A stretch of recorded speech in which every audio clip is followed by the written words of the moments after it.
a long meeting. Yeah, my volume is max. Randy, Okay. call in. Oops. Randy, call in. Oops. Here, hang on. We have a chat. Where's our We have a chat? chat. Where's our chat? Here it is. Here it is.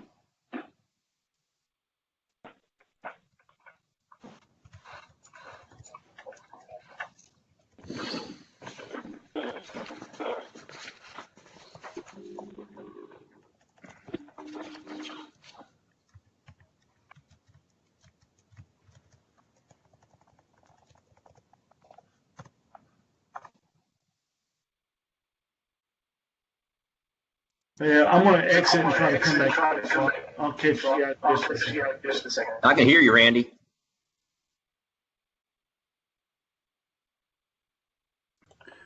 Yeah, I think Randy might be where we're getting a lot of that echo from. Okay. But then again, he's off, and I still hear him.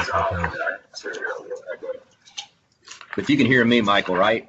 I sure Yeah, can. somebody's got Okay, both good. the phone and a computer on that's giving feedback. Gotcha.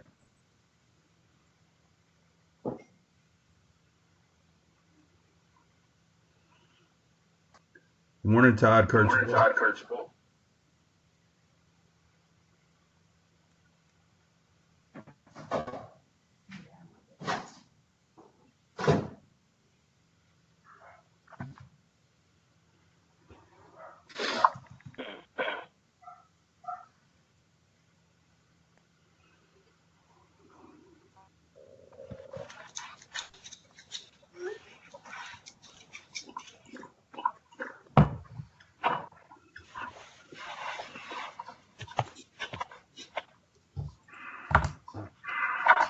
Now can you hear me?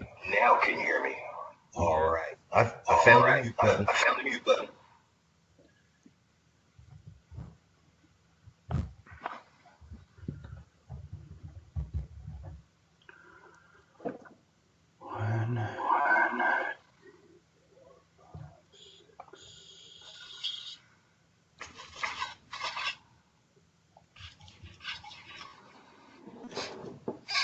Are we going to get some hazardous duty pay photos?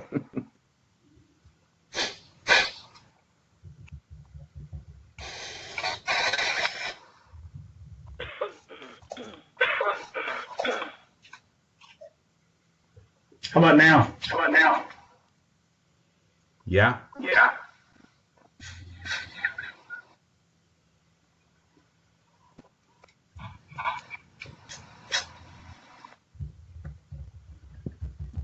Switch audio to my phone. To my phone. Your audio is it on your phone? Is it on your phone? So down at the bottom it says your audio. Down at the bottom it says your audio. Your computer. It's connected to your Yeah, that's computer. what it wants to be. Warren, can you hear us? I'm here. Can you hear me? Yep. Okay. I can hear everybody twice.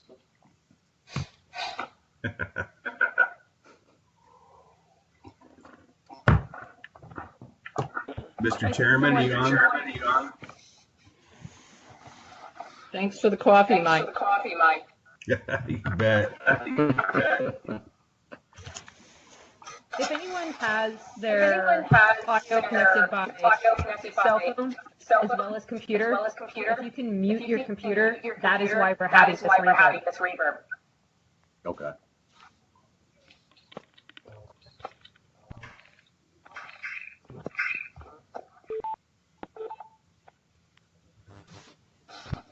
If that's better.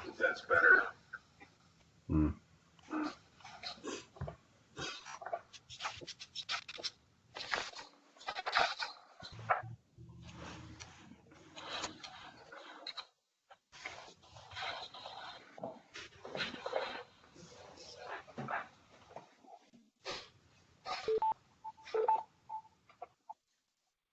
Hey, I just went in by my phone.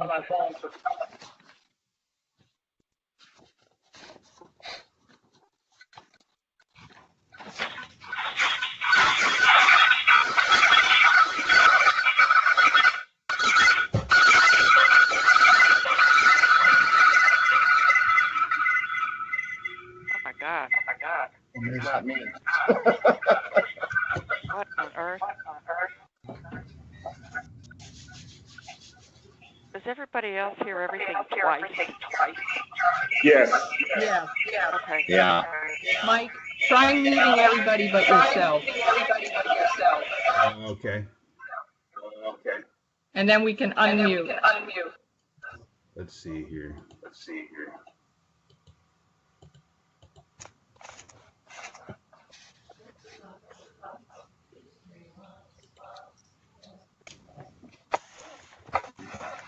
Well,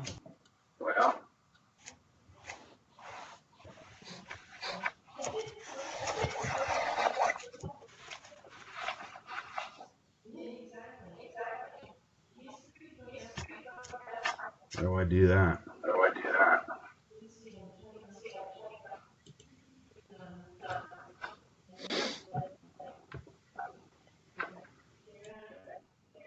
If you put your cursor on someone, Mike, do you see the ability to silence? Like you'll see a little mic.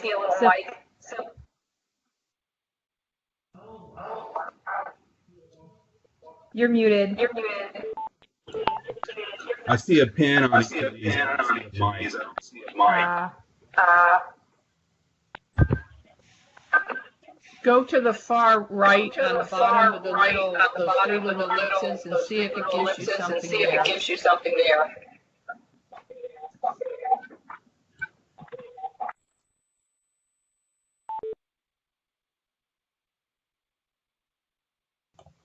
The presenter. I think I did it, Mike. Okay, so yeah, you did, Leslie. Hi, everyone. It's Leslie.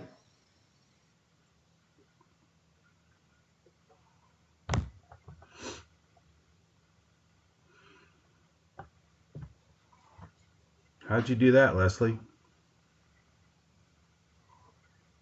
I went up to the participants, and then if you click on that, and then it lists all the presenter or the participants, and then you can go to participant actions. Oh, I see that. And then, although we need to unmute the chairman. Yes, we do. We can do that individually, Okay. or do I just have to say keep everybody unmuted here?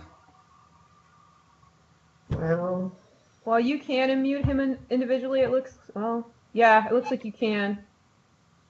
it wouldn't let me. Oh, it wouldn't.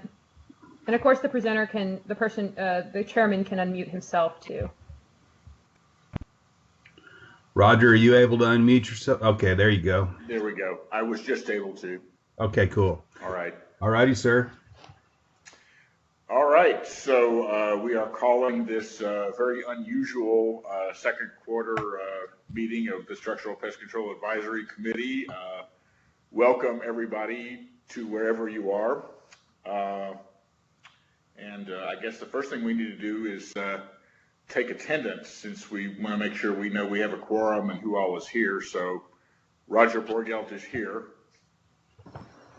All right, Roger, I got you. So basically the way I'm going to do this is I have y'all's attendance list here, and I have your names over here too for those of you that are showing up. But I'm going to go down through this and I'm going to check off who all's here. Then we'll go through TDA staff, and then we'll go through anybody from the public that's on as well. So I have first here Warren Remy, and I see Warren's on.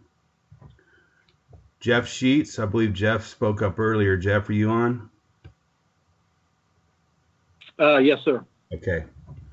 Brian, you're on. Roger's on. Clint, is Clint on? Dr. Puckett is on. Did Dr. Patel make it on today? I don't think she did. I know she's very busy. Randy McCarty is on. Nancy Zions. Nancy, you're on, aren't you? Yes. I thought so. Did Robert Shoppy make it on? Yep. Nope. I don't see him. And then Dr. Nancy Kreider's on. Congratulations on Vice Chair, Dr. Kreider.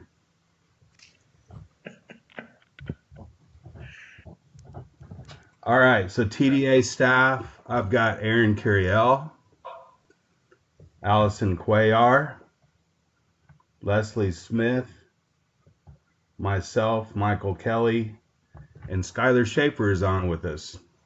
Skylar Schaefer is Assistant General Counsel with TDA. She was very helpful helping me get this meeting set up appropriately to meet all the guidelines that the governor put out for open meetings during these times. So I appreciate Skylar for being on and all her help with getting here.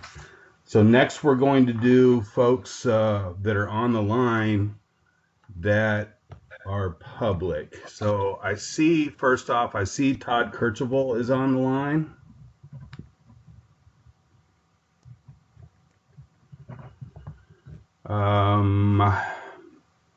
And then I don't have names for anyone else. So anybody else that's on the line, if you could let me know who's there. Hey, Mike, Bob Davis here. Thank you. Dr. Bob Davis on the line. Morning, Doc. Anybody else?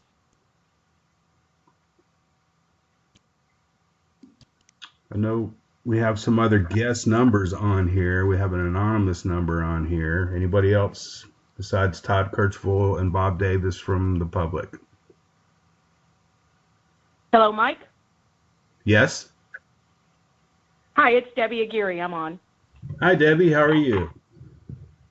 I'm very good, thank you. Excellent. Debbie Aguirre is on. Is anybody else on?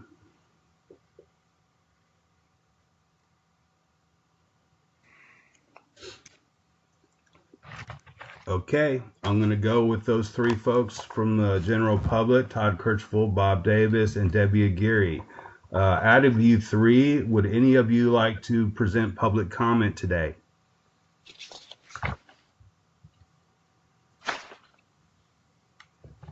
Mike? Not I. Thank you.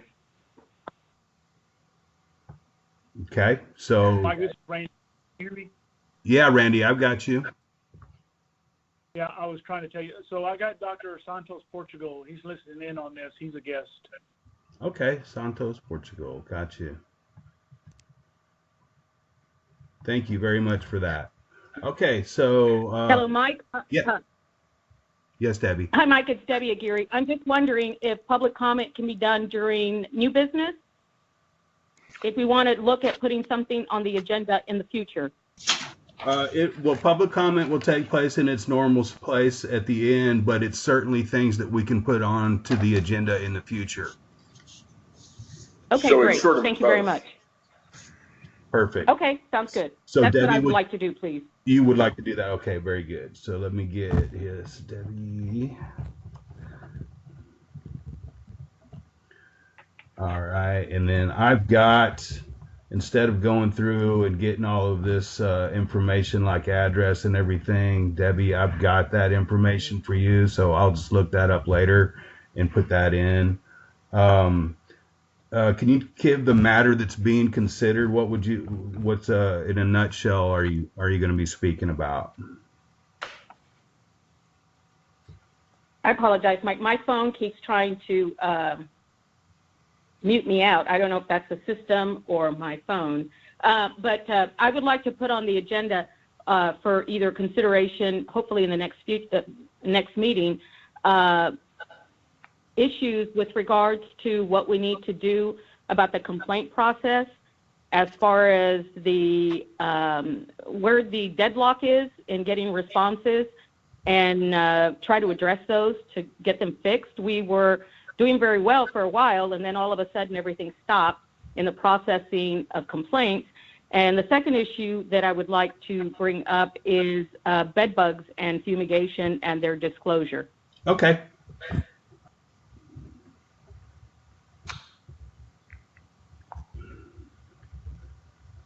Disclosure. Okay. Testimony. Okay. All right, Debbie, I've got you. Todd Kirchhoff, did you want to say anything today?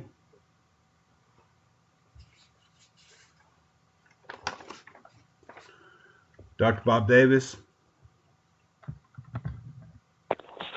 Yeah, thanks, Mike. I guess the only thing I would bring up is just asking how the online CEU options are working now in this, event we're at, where physical meetings are really tough, right? So Okay.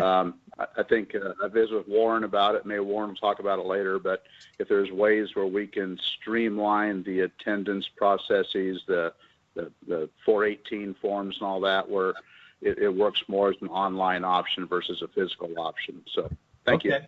Very good. I'll put you down for public comment on that. I will address some of that during the COVID-19 response, but that's great. And then Todd Kirchhoff said he's good. And Mr. Portugal, did you want to have anything to say today? Randy? He had to slip out, but he had to slip out for a second, but there's nothing for right now. Okay. All right. So I got 2 for public comment, and I believe I've got all the attendance. So with that being said, Mr. Chairman, take it away.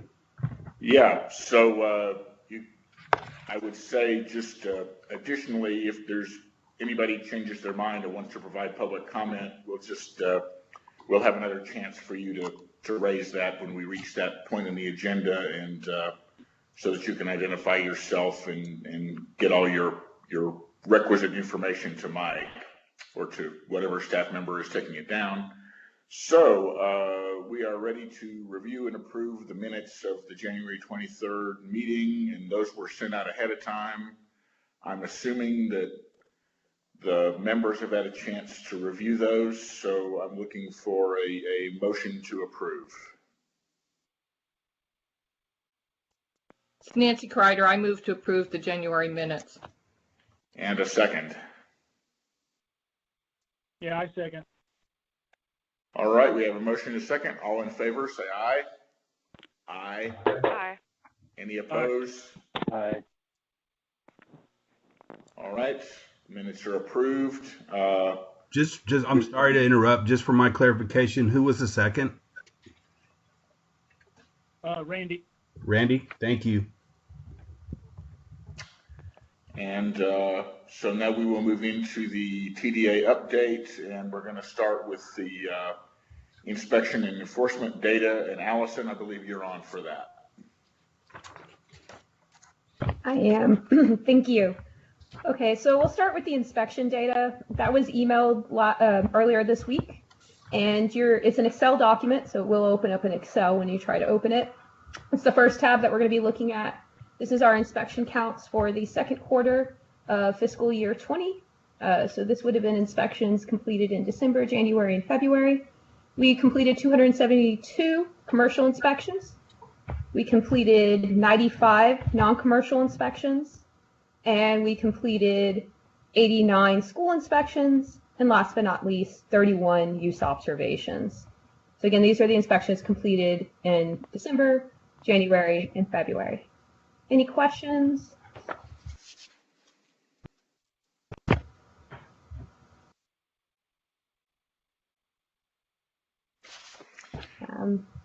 What is the effect of the, this may be something Mike is going to cover, but going forward on inspections, what is the effect of the virus on your ability to do this, and do you have a plan for catching up later? I'm assuming that you're kind of slowed down right now on some of that. We are affected by it. Obviously, I mean, there's social distancing aspects that vary throughout the state. Certain counties have more restrictive restrictions than other counties. Currently, we are still doing inspections. We call the business. We're mainly doing commercials at this time. Non-commercials are a little bit harder to do. A lot of hotels are shut down. Apartment complexes, that type of stuff. And the other type of buildings that we inspect, nursing homes, hospitals, and daycares, aren't obviously allowing people in, and we're not going to try to do that inspection at this time. Commercial businesses, we do have a protocol that will allow them to do it off-site if the individual is uncomfortable with us doing the inspection because of COVID reasons. And, some of our staff also has issues that they have to be aware of for their own safety of themselves and their family. So we do have some off-site ability right now to get the inspections that we really need to get done, and those are those inspections that are required by our statute, specifically the ones that we have to inspect in the first year of operation and at least once every 4 years. We are doing complaints as we normally would. We're trying, that's kind of on a case-by-case basis, because if we have a complainant, often we have to meet with them. Same thing with the respondent. So we are obviously going to have some impact from this in our ability to get certain inspections, and we'll kind of see, because it's fluid and no one knows when this is going to end, we'll kind of see how it actually plays out towards the end of the fiscal year. Hopefully, I think everyone's hopeful things get better sooner so we can try to get some of those inspections done, but that's kind of where we're at right now. All right. Okay, so the second item we're going to go over, it was also emailed on Monday, and it's going to be a Word document. It's entitled Structural Report Totals, Results for FY20. So this is the second quarter again from December, January, and February of enforcement actions taken. Just for a quick overview of it, there were 20 NOVs, or Notice of Violations, issued during this period. There were 6 warnings. The total amount of penalties assessed during this period was $24,700. The total amount of penalties collected was $16,000 during this period. And I know we've said this before, but just to reiterate, the penalties collected weren't necessarily assessed during this quarter. So in this one, this Nancy Kreider, I noticed that it's probably going to come up there, but there was a failure to the disclosure with the termites, so that fits with what Deb had asked for there. And there was 2 that were the other this time, the unregistered pesticides, canceled or unregistered. Can you talk a little bit about the extent or what those were? So I don't know that case in particular. Sometimes cases can take a while to make it through. We can get that information if you would like it. But yeah, essentially the disclosure would have to do with, this is really focused on WDIs, because right now a disclosure is only required for a wood destroying insect issue. It says termites, right. That's just, old language continuing. I even do it. Correct. I still call it a termite disclosure. Sorry. But yeah, so that's what that was related to. And then, yeah, my guess, just based on the penalty, is that we found someone using a pesticide that wasn't registered or was canceled. Or was old. Yeah, got it. Yeah, okay. So. Yeah. No particular, nothing as a trend, an isolated incident, it sounds like then. Yeah, this is one that we definitely worked through fruition, and our enforcement staff took action on it this last quarter. Thanks. You're welcome. Just in general, these numbers seem a little lower than a lot of them that I recall from previous quarters as far as the total NOVs and warnings, and I'm not sure that the penalties are that different, but I'm just wondering if that's just a randomness in the data or if there's some issue that y'all are having to deal with that's causing that. It's probably, I would put it into twofold, and if Mike and Leslie have anything to add, I would put it into 2 reasons for that. One, our attorney has been taking quite a few cases to SOA. And the act of going to SOA requires, and I'm sure I don't really need to explain this to you, but the act of SOA requires. The rest of the committee might need to hear it. But yeah, I was still going to explain it. There's a lot of preparation in going to SOA. You're preparing for court. And so he's gone, our attorney Morris, Karam, who's our main attorney for structural, we've gone to court pretty much every month. We haven't gone the last 2 months, even though we did have hearings scheduled because of COVID. So he's been going to court every single month. And this is just for structural. I don't know if he's going with other programs. In addition to that, I need to take ownership for this too. Structural program has been down to 2 staff members, and on top, or 2 including me, so 3 since February. And then on top of that, we are helping with our licensing backlog. So that type of work, and we do get a lot of customer service calls. So reviewing cases hasn't been something that we've had a whole lot of time. We're trying to get it in as much as possible. So a lot of that backlog is caused by program in our case review. The good news is with COVID, we are able to review these cases, and I'm expecting that we'll be actually up to date on cases hopefully by the time we go back into the office, if not before. So Allison, because you said these cases were these cases that just got reported were not in this quarter. I think you said December, January, February, so before we had the biggest part of COVID. Is that correct, or did I mishear? That is correct. All the numbers that we're sharing are from the second quarter, so they're only going to cover December, January, and February, our second quarter for our fiscal year. Okay. We are still in that our third quarter. It won't end until the end of May. May 31st ends this current quarter. Thank you. Yeah, I thought actually I would have expected the quarter that's coming up to be down as opposed to the earlier one, but thank you for explaining. You're welcome. The only other thing that I would add is that they were also down to one case preparation officer in the enforcement during that time. So, along with what Allison said, that pretty much sums it up. Okay, so there's some staffing issues that kind of explain a lot of this, it sounds like. Yes, sir. Let's move on. If there's no further questions from the committee on the data, the numbers to the COVID-19 response, and Mike, I believe you're up for that piece. Yes, sir. So just kind of starting from when we very first got into this situation with the COVID-19, our immediate response was to minimize the amount of people that were in our office. So we devised a way to set up skeleton crews where we would have just the bare minimum of folks that were in the office, and then the others teleworking, and then we would kind of swap out is what the plan was. Well, the changes happened very rapidly with COVID-19, and it was decided, you know what, we need to get everybody out of the office if we can and telework. And so we did that within a week. We got people's desktops taken home, and got their equipment taken home, and got everybody to teleworking. So then after that, it was just a matter of people occasionally going to the office to drop off work and pick up work. And of course, anytime you take or documentation from the office, it all has to be logged. When it comes back, it all has to be checked back in. So there's a process to that as well. So that being said, the next challenge that we had most immediately at that time, which has been about 4 weeks ago now, was to make sure that we could answer our phone queue lines. That was difficult at first, but very quickly our IT department jumped into action, and we ended up getting an app called Jabber. It's a Jabber app is a way to utilize your microphone in your computer, or to use a headset with a microphone to talk on the phone, just like you would off of your office phone.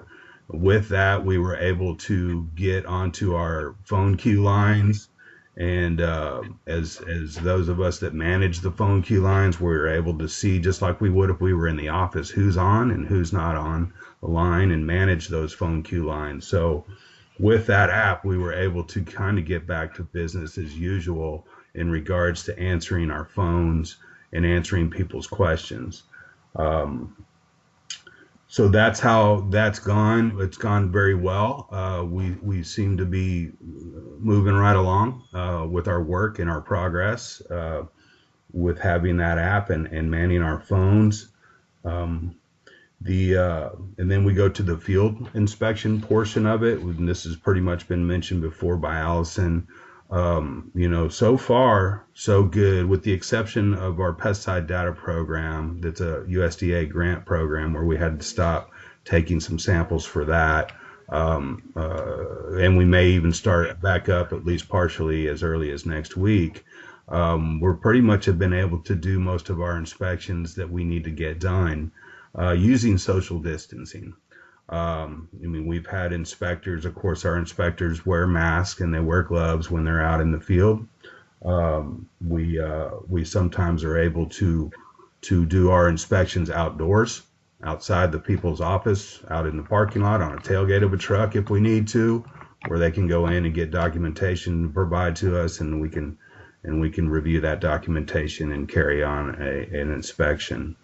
That being said, as Allison alluded to, we've had an inspection process for years for out-of-state companies that we inspect. We do have people that are located outside of the state of Texas that occasionally will work in Texas. And when they're not working in Texas and they're due for an inspection, well, we need to conduct that inspection. So we have had some procedure for doing those out-of-state inspections. And Allison's worked very hard and diligently and put together some great guidance on doing off-site inspections using that criteria to start with. So that's we're able to conduct those when we need to conduct those. And as Allison alluded to, we're going to use mostly for our folks that need to be inspected in their first year of operation that are coming up at the deadline of that first year, and those need to be inspected at least once every 4 years. So that is pretty much my my wrap up on the COVID response. But I'd love to have any questions that you may have.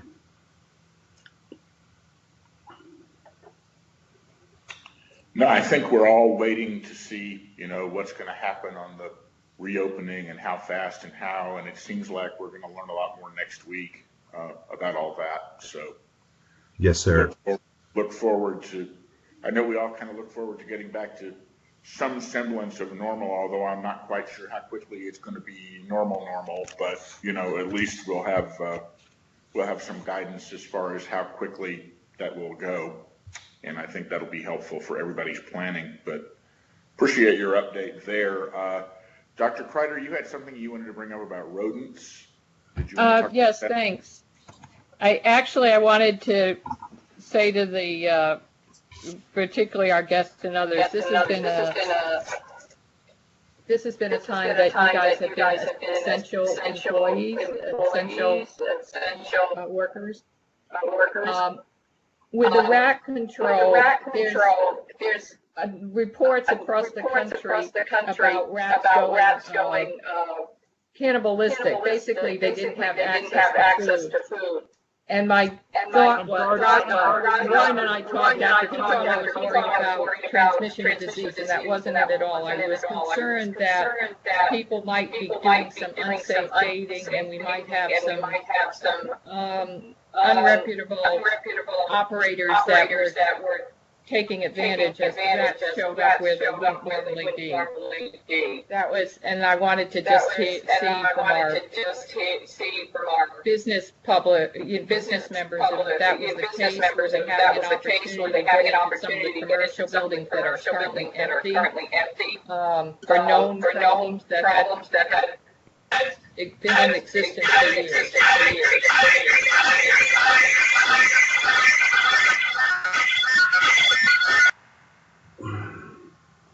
Okay, everybody, I muted the audience. I muted the whole audience on that situation because we had some serious reverb going on. I think I kind of got the gist, Dr. Kreider, of what you said, but if you'll unmute yourself and go ahead and kind of recap what it was that you just said. I muted you too, Roger. Everybody's muted. You're going to have to unmute yourself.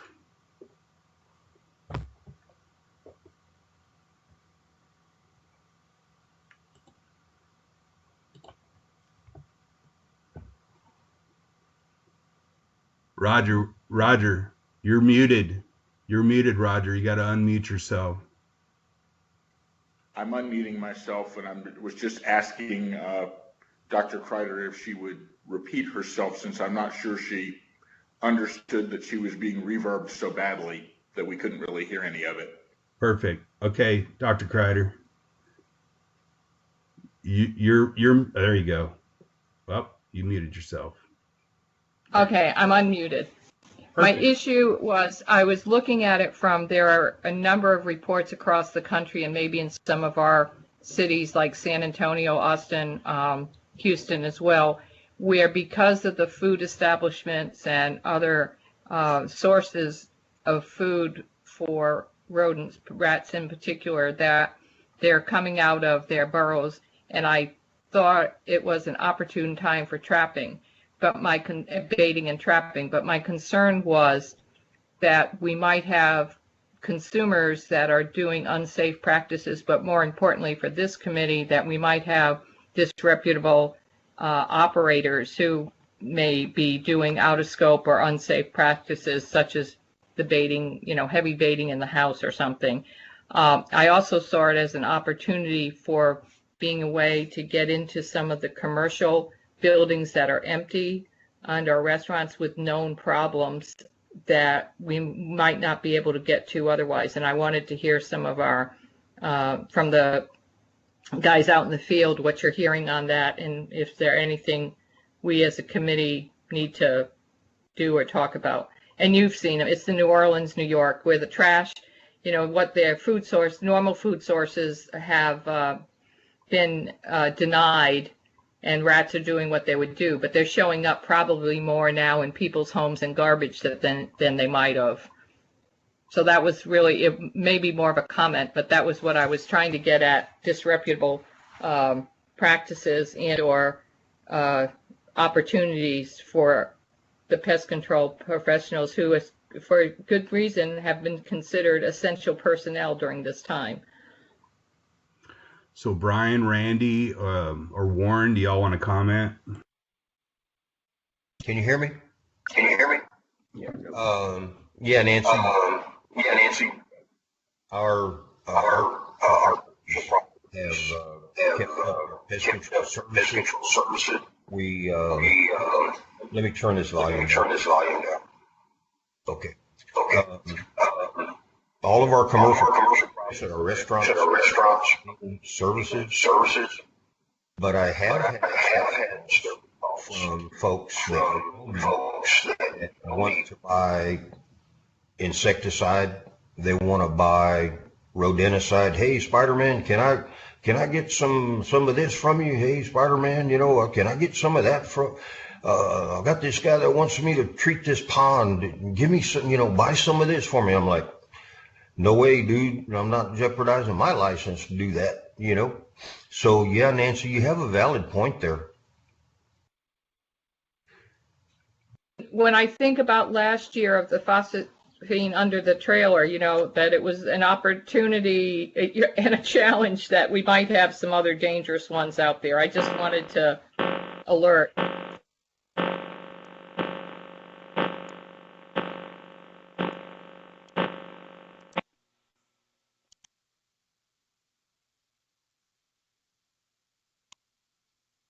So Mike, and Nancy, I really haven't had any issues on our end. I haven't heard anything at all about that. So just let you know. Same for us. We hadn't really had any problems, anything like that. But Bryan College Station area, I mean, we're still servicing everything pretty much like we normally would, except for just going inside, residential, but commercial, they're empty. We're still doing the insides and the outs. So it's still, we're keeping it under control. It seems like here. Yeah, no, I think it would be more of the metro areas that people just decided to do their own thing. But, just a thought. Anyway, thanks. Absolutely. I can tell you from a regulatory standpoint, we have not seen any kind of an uptick in complaints in that regard or incidents that have come about.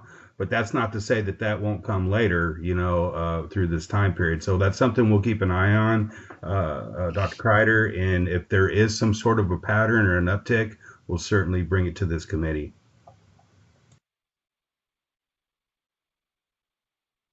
Thanks. All right. Anybody else have anything they want to bring up about COVID-19? It's obviously kind of an open topic here. I'm not sure that if there's anybody that I'll pause for a second and see if anybody has anything else they wanted to say or add about it. I think we can move on otherwise. Well, are you talking about COVID-19 as regarding your office, or I do want to mention some things about what are we going to do regulatory wise on all these people that are coming out of the woodwork treating for COVID-19 and in people's businesses and homes? What kind of regulatory, what are we doing as far as something like that? I mean, they are having to follow a label. I would assume that they need to be regulated in some way. I can address that. We do not have in our statute, in the Occupations Code and the Structural Pest Control Act, nor under the Ag Pesticide Code, any kind of a category for disinfecting or anything like that. Now, that being said, we certainly are the state lead agency for pesticide use, and we would definitely investigate any allegations of misuse, misapplication of a bactericide or biological or any of that type of stuff. We would definitely investigate, but we don't have a license for it or a category for it. Yeah, I think that still fall under misrepresentation, like fraud and not following the label. Yeah, Warren, I would think the not following the label and working out a scope type of thing. Would that where it would hit? I think that's what it is. Yeah, it's not following the label for sure. I mean, I can kind of give you an example. Mold remediation, which at one time was with the Department of State Health Services, is now with Texas Department of Licensing and Regulation. There were some instances where people didn't quite fall into having to have their endorsement or their license, if you will, for mold remediation, given the amount of area that they were remediating or what have you. However, we had gotten a few complaints about human exposure and or misuse of product, and we did go and we did investigate those. So we certainly do investigate those types of complaints and allegations. And this might actually come up more, as Roger stated a couple minutes ago, as we reopen things where people are going with the wide spraying of disinfectants, if you will, that are sometimes coming out of these days Home Depot and Lowe's, even things that are in agencies that they're not licensed for. So that may, and they've been told to through CDC on some of the disinfectants of where to get it.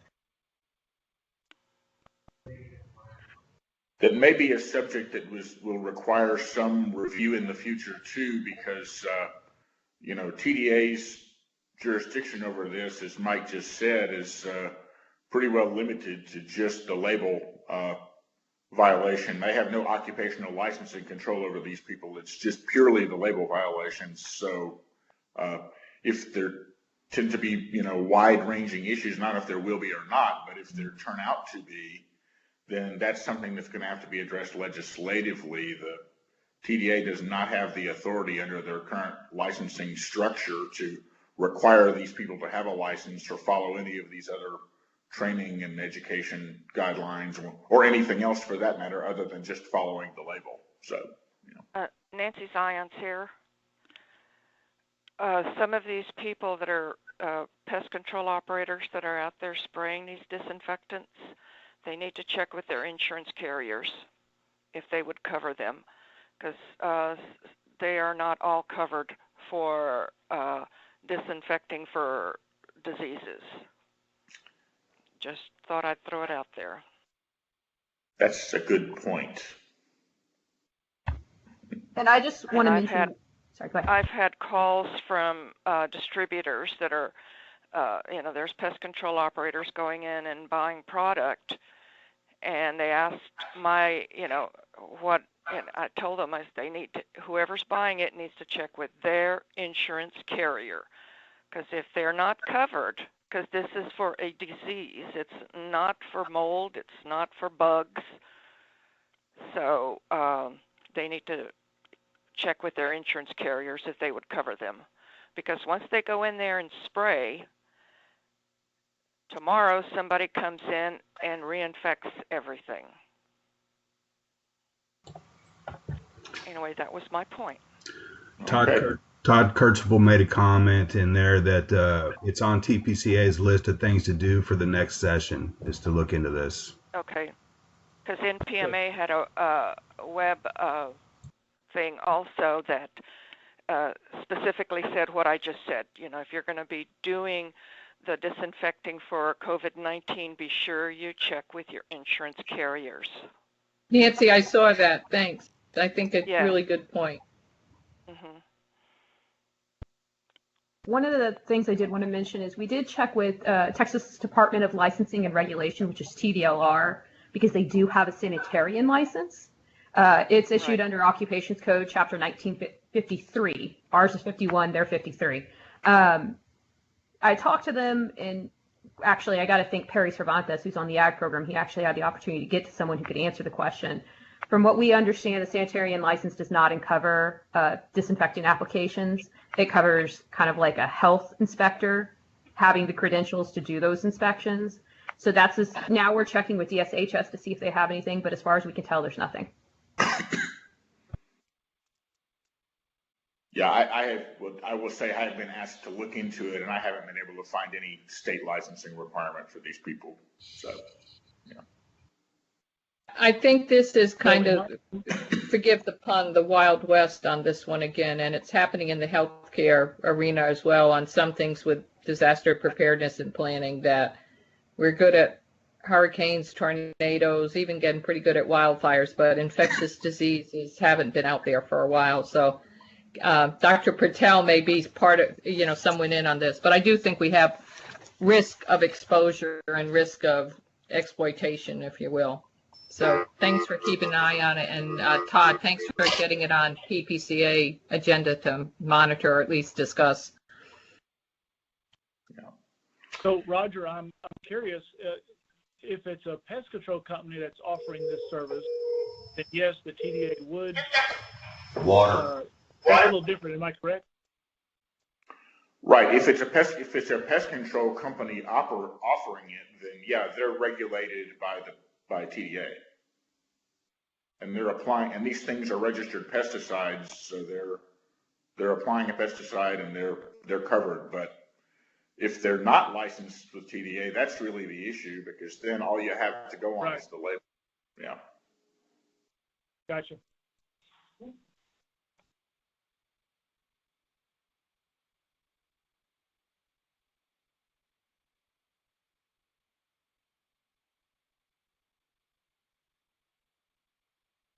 All right. Well, assuming folks can still hear me, let's move on to the topics to be placed on the agenda for upcoming meetings. And frankly, I will kick this off by saying, as I was going through the minutes of our list of topics for upcoming meetings, and there's about 7 of them on there, they're all still quite valid, going forward. So we've got plenty to talk about at upcoming meetings. I'm not sure we need to add a whole lot more to the list, although I'm curious to see what our public comment folks have to say about that. But I mean, obviously we're not with a dearth of things to talk about. We have a lot of things that we'll be trying to talk about, I'm sure, in July and October, and as many of them as possible. And I know at previous meetings, I guess maybe it was at our last meeting, we talked about perhaps, if we're able to have the July meeting as a normal meeting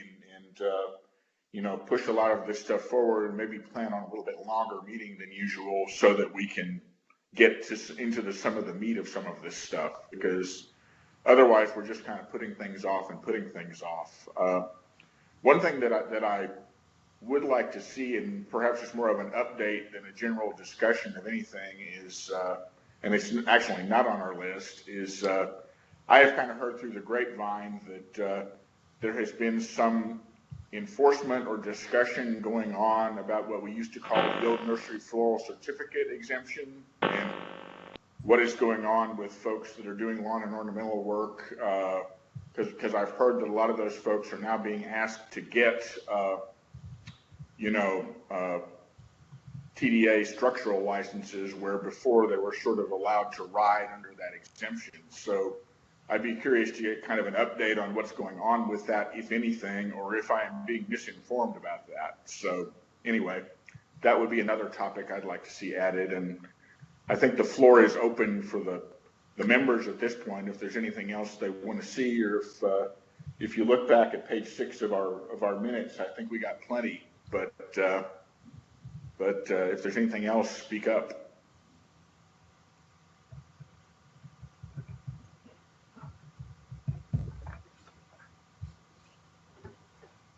Okay, let's move into public comment then, and let's go ahead and take Debbie Aguirre first. Why don't you go ahead, Debbie? Thank you very much, Robert. Roger, this is Debbie Aguirre, Corpus Christi, Texas. And there's a couple of things that I wanted to address, perhaps to put on the agenda. I understand that the agency was backlogged because they were shorthanded with staff, especially in handling the complaint process. But I have a customer that had filed a complaint over it'll be a year the first week of May, and he still has not received a response to his complaint. And he was in the middle of a lawsuit with I don't know how it is for the rest of the state, but down in South Texas, we have an issue with home inspectors that all of a sudden are experts and can take a termite license, and now they're termite experts. And needless to say, this was one of those situations where he had a home inspected, a very nice, expensive home, and he filed a complaint because the home inspector / termite inspector missed drywood termites, subterranean termites, because he doesn't crawl homes. Needless to say, the home was accessible, and you were able to crawl it. He just thinks he can mark inaccessible and not have to do it. So the complaint was issued, and again, he touched base with me about a week ago, saying he still hadn't heard anything from TDA. Without a report from TDA, he's having a hard time in his lawsuit because he's waiting for the agency report. Again, I had told him he should hear something within a 6-month time period. I never imagined it would be a 12-month time period. I had filed a complaint for an individual failure to disclose, working out a category. It wasn't my complaint. It came from another operator, but a lot of different operators in our chapter send me pictures of all kinds of violations. And if they're in what I consider pretty blatant, I will send it in. And I have not heard a response, gotten any kind of a response, and in May it'll be a year. So my issue here is, how long do we have to wait before we get a response? I thought there was some kind of statutory requirement for the agency to respond to these complaints. And I don't know if this is an advisory board beginning issue where we need to kind of look into that to find out if we need to review these issues and bring them about. But we still have a problem down here with a lot of unlicensed operators. And I get pictures, and we just came out of webworm season on the coast, and every person that has a pickup truck was spraying for webworms. And I got, so many violations and so many complaints to file, but I don't want to waste my time. So that's my issue with regards to figuring out what the deal is with the complaint process and where it's stagnating, where it's stopping, so that we can work on that particular issue. Is it in the processing? Is it being, the attorney review of the case? But it's not coming back to the consumer, and that's the purpose of this agency, is consumer protection. And I just feel like it's just not being done. My second issue is in the disclosure process of a structural fumigation. We had begun to discuss this last year about disclosures. I know I had, I don't know if it was Allison or Mike that I had talked to about the process of fumigating for bed bugs. You have one product label, Vicane, that has reduced the volume rate for bed bugs, but you still have Zythor label that is still at a 3x rate or sometimes a 4x rate, depending on the degree of the infestation, the exposure, but also the structure that is being fumigated. And no disclosure requirement, no paperwork required. We call the fire department only because that's a federal requirement. but it's not a state requirement when we do that because all of this falls under termites and not pest control. And basically all we have to do is fill out an invoice to do a bed bug job under a structural fumigation. And every single time one of my CAs shoots a fume, they freak out at the fact that they're not having to fill out all the paperwork and they're putting all this gas into a house and don't have, and the only reason I bring this up is because it came up at a company meeting for us on Monday when we had a bed bug job. And it just, not Monday, 2 Mondays ago, I think. And they're also leery about the disclosure process and why isn't it the same? And I keep telling them it's under termite, not under pest control. And I just think that that particular issue should be addressed. But I'm sitting here holding on to multiple violations from different unlicensed operators or people working out of category that operators throughout South Texas and some in the Valley send me pictures of. And I don't want to process because I don't want to waste my time. So I just need a little bit of guidance from this advisory board as to how we can get on track to address some of those issues with these two items. Well, thank you, Roger. Yeah, sure. And you're raising some interesting issues there. I would think in terms of this one complaint that's very old that you talked about, I would encourage you to just raise that issue one-on-one with Mike Kelly offline, and maybe he can explain to you what happened with that particular complaint. I think in terms of generally what's going on, we've kind of heard that there's been already, a backup or a little bit of a backlog in some of the staffing issues, and I think that we'll probably hear more about that at our next quarterly meeting in the complaint and enforcement update about where we are on all of that in terms of the staffing and the catching up. And if we're not caught up, then I think, that's something that probably needs to be addressed. So I would encourage you, if you've got complaints, there's no way that anybody but TDA is going to address them, and they can't address them if you don't make them. So I wouldn't encourage you to be holding anything back. I would say, go ahead and turn them in. That's the only way we're going to be able to tell if we actually do have a process problem, and where the process problem is if you turn in the complaints and then we see what happens with them. So I would say, don't be holding things back just because you don't think anybody's going to take care of it, because part of the purpose of this board is to give advice to staff on terms of how we think they should be handling these things. And if you're not giving them to them to handle, then we don't have anything to talk about. So I would say you need to go forward with those. That'd be my thought on all of what you had to say. And I'd be curious if other folks, particularly the industry folks on the committee, if you all have any thoughts on this bed bug disclosure issue for fumigation, if that's something that you think we should be looking at, or at least kind of discussing as a possibility that we need to incorporate that into our fumigation regulations somehow.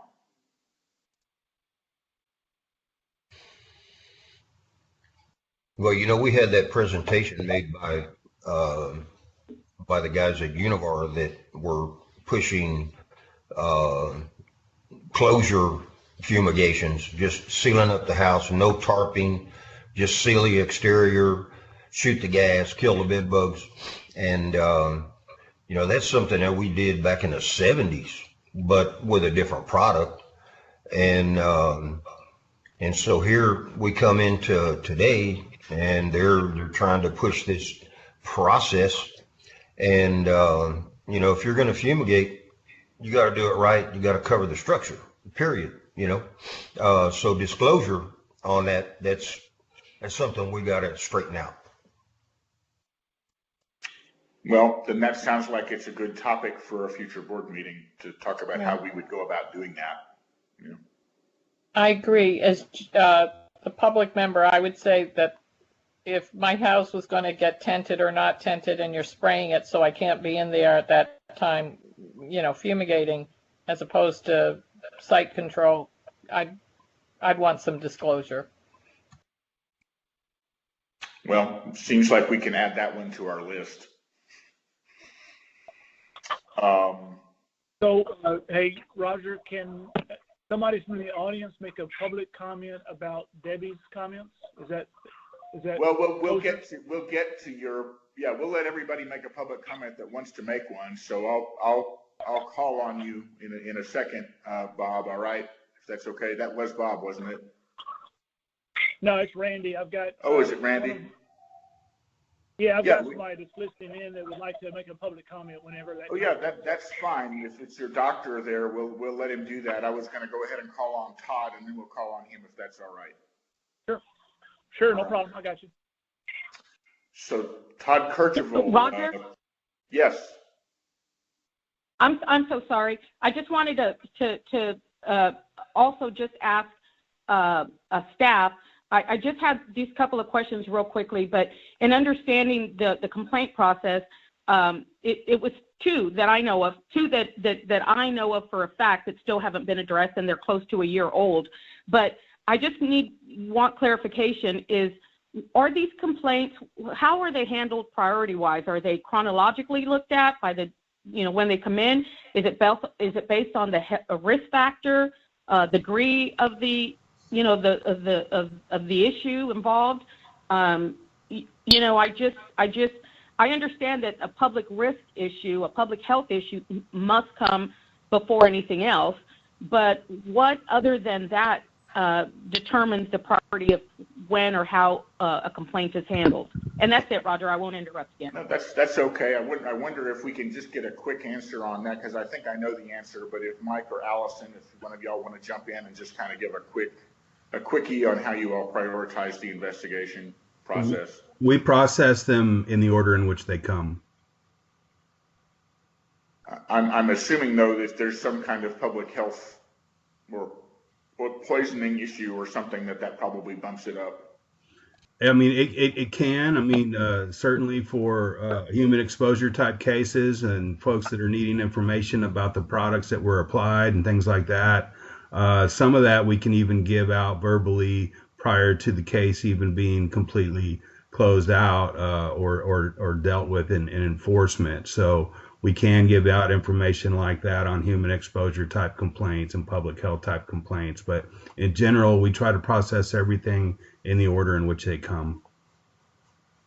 All right. Well, that helps us understand then. Appreciate it. Todd, we have anything from you all from TPCA today? He wrote that he doesn't have anything for some reason. Y'all can't hear him. Oh, all righty. Dr. Bob Davis, I believe, was up. No, it's not Dr. Bob. It's the doctor who's with Randy that's listening. Okay.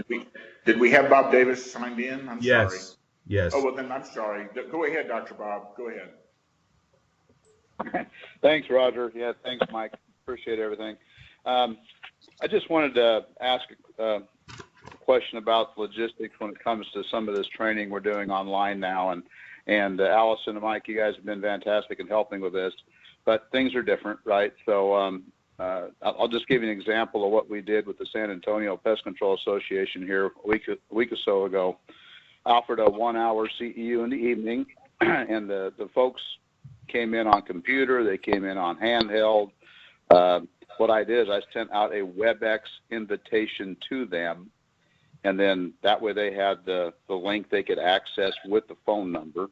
I had a few that did phone only, couldn't see the screen, if you will. And then I had some that did mobile phone where they could see the screen and hear it. And then I had a number that were on the computer and they could have audio as well as see it, okay? And what I did is I gave the CEU presentation. They could kick in and ask questions or make comments if they wish, and some of them did. And I had a chat screen where they could also type in questions, right? I also put in a couple of questions within the talk that I would ask and then wait for a response. But what I was worried about, of course, is number one, how do we know who's really watching? How do we know who's really completing the course? And so what we did, and Warren and Dwayne Hosick and all, they helped me with this, but at the end of the talk, I had a key word, right? And it would say like, it was a safety talk, so the key words were safety matters, right? And so I gave them they had to see it, right? But I gave them the slide that said, this is what you have to email me, and then I could use that to, number one, create your certificate and email it back, but also number two, put in the attendance form we have to send to TDA. So, you know, a lot of that worked. I mean, people the next 3 days were emailing me back saying, you know, here, and I had to have their full name, their license number, the keyword, and I wanted their company name also. And so that's what I got. And once I got that, I said, okay, you did attend. I sent you a certificate. And then I manually had to type all that in the TDA attendance form. I think it's the 418. I could be wrong on that. And then emailed that back to TDA like 4 days later once I got done with all the materials from people coming in. So I'm just going through this, and that's kind of tedious, but that's my point. It's pretty tedious, right? And I'm really interested in what the group thinks about how we could do this more efficiently, but also in such a way that we're really verifying attendance and taking care of the, you know, the quality of the event that we're doing. So that was my comment. Appreciate the time.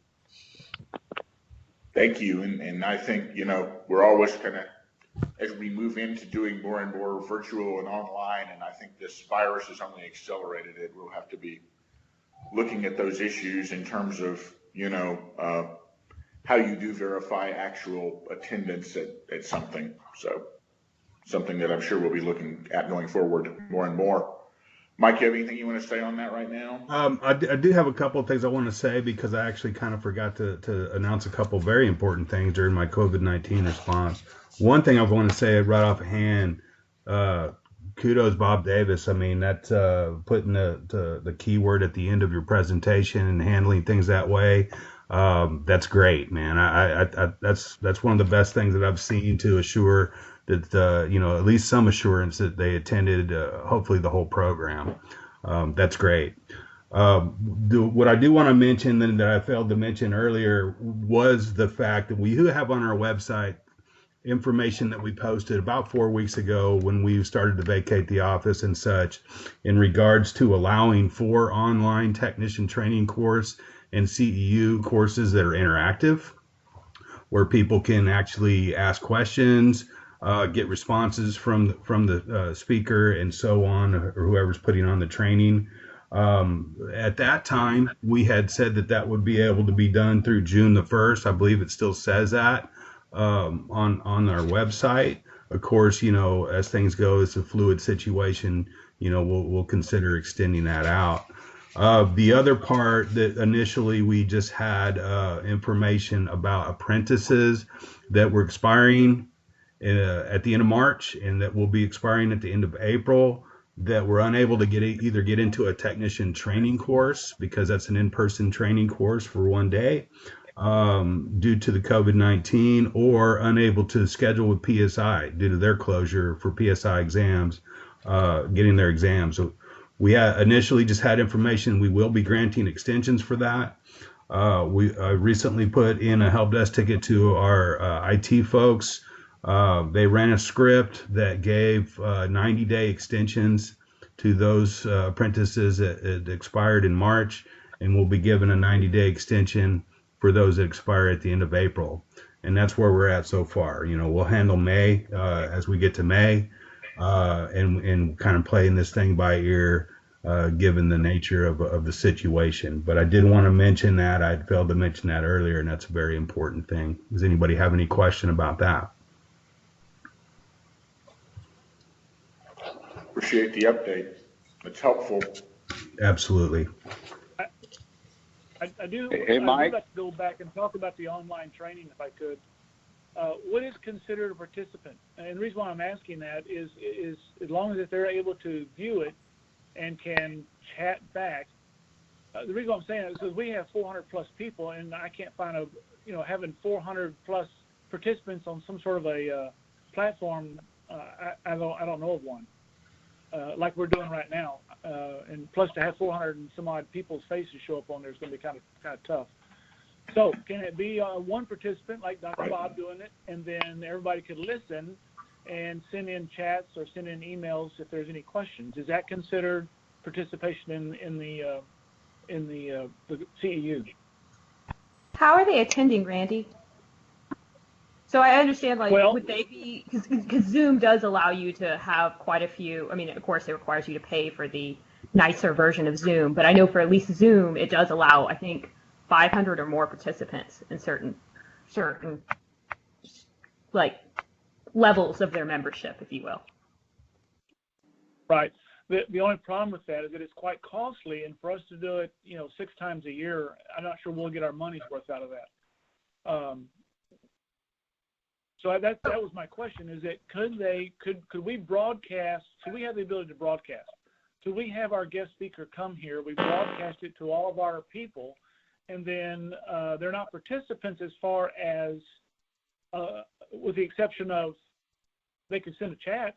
They could correspond back and forth with the guest speaker that way. Would that be considered okay? I understand they're able to send a chat, but how are they able to send a chat? Are they listening through this through a telephone? Are they watching it on a TV? Like, that's where I'm having the disconnect. I'm trying to understand how they're participating. Oh, gotcha. Yeah. So this could be done through their phones, through their iPads. It could be done through their laptops or desktops. However they just wanted to participate through the broadcast. It's all types of different. So it sounds very similar to what Dr. Bob did in San Antonio. He had some people on cell phones. He had some people on laptops. So let me first start with, and Randy, that sounds like it would meet it. So essentially what we're asking for, because let's one of the things I want to reiterate or want to iterate is that this is a weird, like everything's weird right now. This is a weird allowance we're doing right now. We do have online courses, but those online courses are self-study, meaning that it's not live, like an in-person course would be. And the way we verify attendance with those is there's exams that the individual has to take, and that provider who makes that course does have to make sure that it does last that period of time, which needs to be at least 50 minutes of net instruction time. So that's how we handle these typical, normal online courses that we usually have. We're allowing this webinar because obviously people can't get together right now. We still want to have education going on because we're big proponents of education, just I think like everyone on this committee is. So during this time, as long as the individual is attending it for that period of time, so the same thing you would require if you were sitting in person at the course, and also, of course, there and able to interact with the presenter. So if they're only able to interact via chat, like some of the individuals today who are on this, that technically meets it. Obviously, being able to have a conversation is a little bit less rigid, but verbal conversation is what I'm talking about. But yeah, chat or verbally, the main thing is that it's done live, the attendant is there, and they complete that course. And like Mike said, right now we're doing this till June 1st. It may be extended as all fluid, but as of right now, till June 1st, if you have an approved in-person course, you can do it via this webinar, and that's kind of where it's serving. It's very similar. Going to Dr. Bob's concerns about the roster, I wish I could tell you a better way to do this, and because it's difficult. I mean, other than maybe making a Google Doc and sharing the Google Doc is the only thing I can think of that would allow you to share a document with a lot of people, but then you'd still be formatting emails to send it all out, and a Google Doc is open to anyone. And it doesn't protect you on the safety word to ensure that they paid attention. And I also want to commend you on that. That's a very smart way to do it, and it also meets the merit of what we're trying to do is make sure applicators are educated through continuing education units. But essentially, that's kind of what's going on there. This is a policy. I should also mention that because technically our rule doesn't address these webinars. It only addresses self-study online courses or in-person live courses. This is Nancy Kreider. 400 plus names in. This is Nancy Kreider. This is a problem for us in education world as well, because if you have online courses, are they really there or did they just turn it on and walk away? So, Bob, thank you for putting the code word in at the end. I think that's important. Question, Are they registered, or did you just give them a link to sign in? Because one of the ways we find is that they registered so that when they come in, it can some of them, as you set it up for the webinar, allow you, the registration ties to a name. So, you know, you're going to get these that say, this is just for you. So you might be able to get attendance in that way. There's also a way that it would, I had to learn this, but it's how to put a poll question in the middle, and you can get, you know, it's like a voting button, but you can get, if only, if you got 80 people who are on, but only 40 people vote, it kind of gives you can't always do it, but if if periodically in your presentation you ask them for some kind of a poll, you can get a feel if people are sticking with you. And the other one is at the very end, that if they want CEs for this, is sending it out afterwards. And I've done one that the question about its content, it's, you know, it's recall, but put a question in that they was in from the middle of the presentation, that if they didn't get that right or answered it wrong, it would be pretty obvious that they weren't there for part of the time.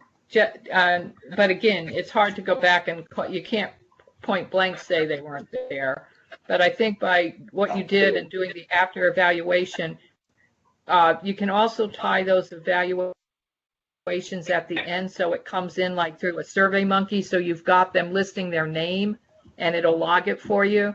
And I've had to do that because the manual with that many people is just horrendous, to be honest. I know, I've been there, done that, unfortunately.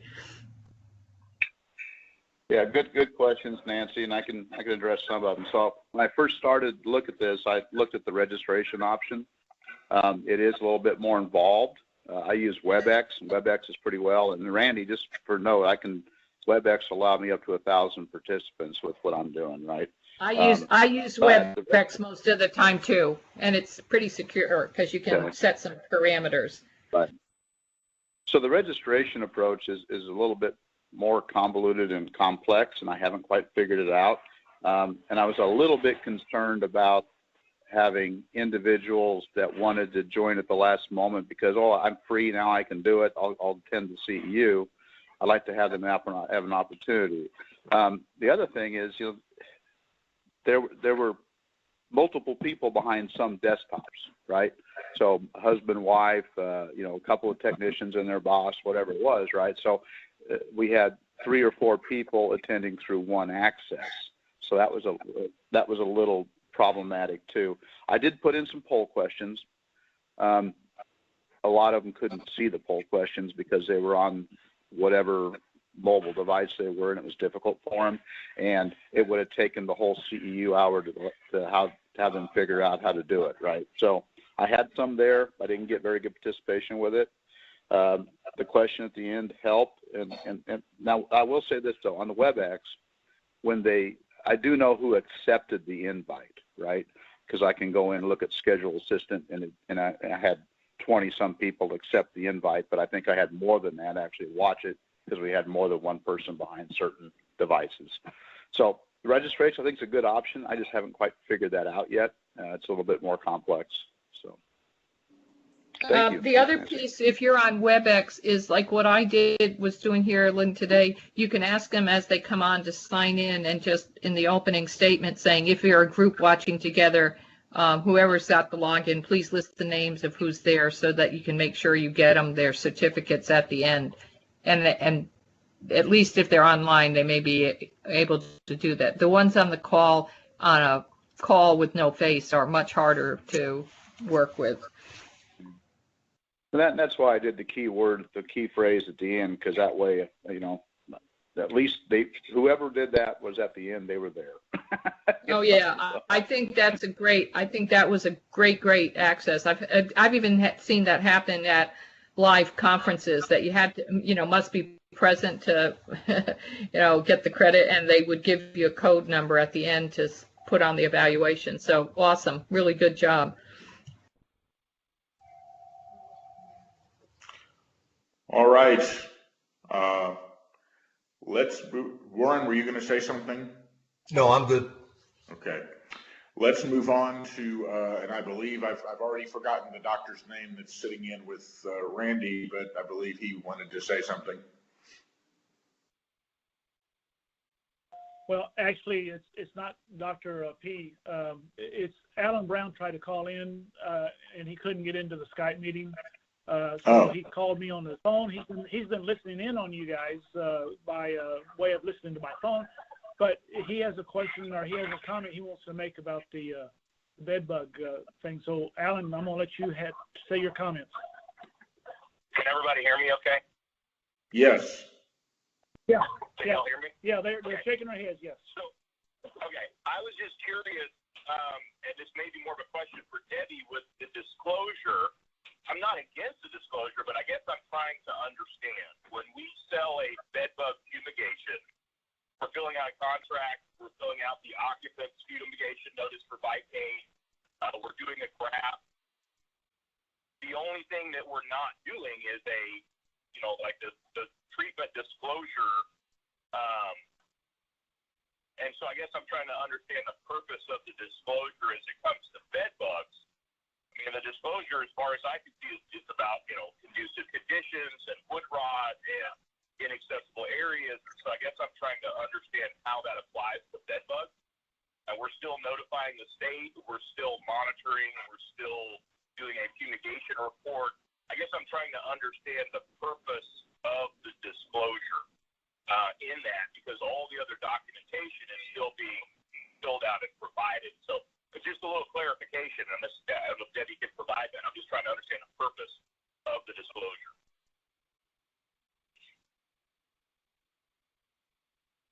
I'm not sure. Is Debbie still in? I am still here. I was just waiting for Roger to recognize me. Yeah, I'm sorry. Yeah, Debbie, if you don't mind, maybe you could explain what it is you're thinking here. Yeah. Sure. Now, part of the disclosure process, and the whole purpose of originally, and Roger, I'm going to go back to the old board. Part of the original process for the disclosure wasn't for termite protection, wasn't to provide a warranty. When it came to structural fumigation, it was about consumer protection. Okay. If you're not disclosing or required to disclose to the consumer the method of treatment and what that entails, then you're failing to educate the consumer on the product label, the warning agent label. You're not required to give them that. You're not required to disclose them as far as preparations like you would with a normal structural fumigation, because there is no rule for it.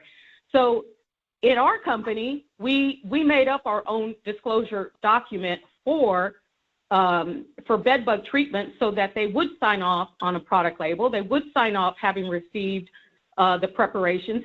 But the fact of the matter is that there's no formality to it, no oversight to that. So failing to disclose to a consumer the hazards or potential hazards of a structural fumigation based on the failing to disclose properly, or in my opinion, failure to disclose at all, is an issue. It's a public health risk. Okay, so it's not so much about us. We're still required under the product label federally to fill out all the necessary documentation as to the volume, the measured cubic feet, the wind speed, the slab temperature. All of that stuff still needs to be documented, but not the disclosure part to the consumer with regards to the volume, the product label, and things like that. And I just have strong opinions when it comes to public safety and structural fumigants being injected into homes without any kind of safety protocol. Okay. Did that help? Yes, may I respond? Okay.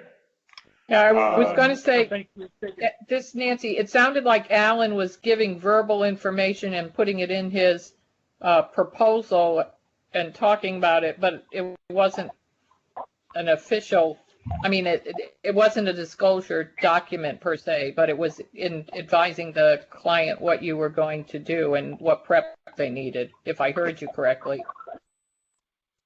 Right, and I think it's voluntary. Unless it's required by the label, it's going to be voluntary, and it's going to vary from company to company. So, I think I heard Alan ask if he could respond. Did I?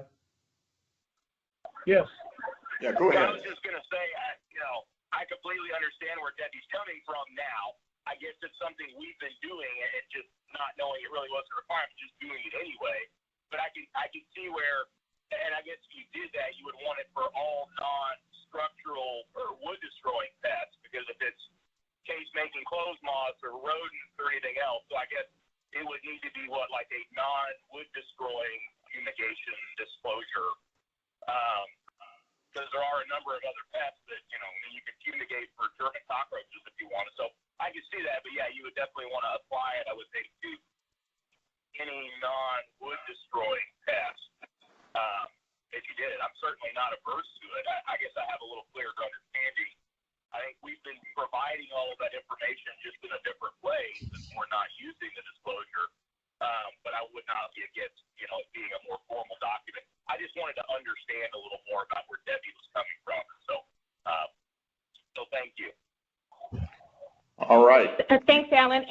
And Roger, real quick, in response to that, yes, it's gross to think about that somebody can be so infested that they need a structural fumigation for a German roach control or rodent control. But yeah, I do that all the time. And the disclosure for that, same thing, it's lacking. There is no disclosure unless there's one that you do for your own liability reasons, your own basically covering your butt and ensuring that you have something signed within your own company, waiving liability, just the whole disclosure process. But my issue with it is, I'm from old school. I believe in if we oversee our own industry, there is less need for more burdensome regulations. So if we look at all working together to ensure public safety, then when something bad happens, it's not a black mark on my industry. It's a positive mark because at least it's not here. It could be on the ag side, but it's not on the structural side. And I know that a lot of people don't do it. And when something bad happens, it's going to affect me because I'm a fumigator. And that's what I'm trying to prevent. Yeah, Debbie, in a similar sense, it's the same as the posting notice in going in to do pest control in a bank with 100 people. And we go in at the proper time and we go through the building and there's no posting notice. So I go to my personal contact and I ask, where's the posting notice? You were notified, we gave it to you, it's not posted. Well, all kind of different answers, but I see it as still my responsibility to make sure that that posting notice was posted. And so, I agree with Debbie. Well, I think we've already got it on our list for future agendas to look at how it would work and I guess what all sorts of treatments it would apply to. And it sounds like, this may go well beyond bed bugs, in terms of needing to have some kind of requirement out there. But anyway, good discussion. Unless there is more public comment, and I'll pause for a second to see if there is. Okay, then our next meeting date is proposed for July 23rd, and I'm hopeful we can meet in person by then, even if we're sitting 6 feet away from each other. But,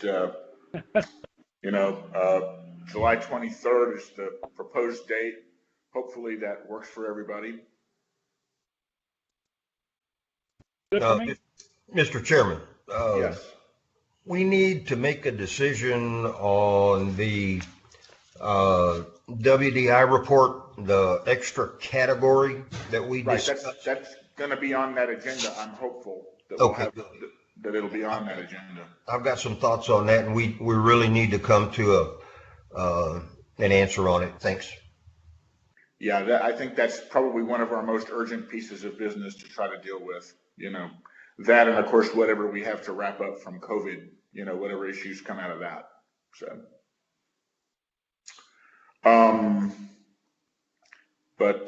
no, I agree with you, Warren. So July 23rd works, and I have to say I've enjoyed this to the extent that one can enjoy this sort of thing. It's been interesting to try to handle it this way. Thanks to the staff for making it happen, and it's much appreciated. And with that, we will be adjourned unless anybody has anything else. All right. Thanks, everybody. Thank you, Mr. Chairman. Thank you, everybody. Bye-bye. Thank you. Thanks, everyone. Have a good day.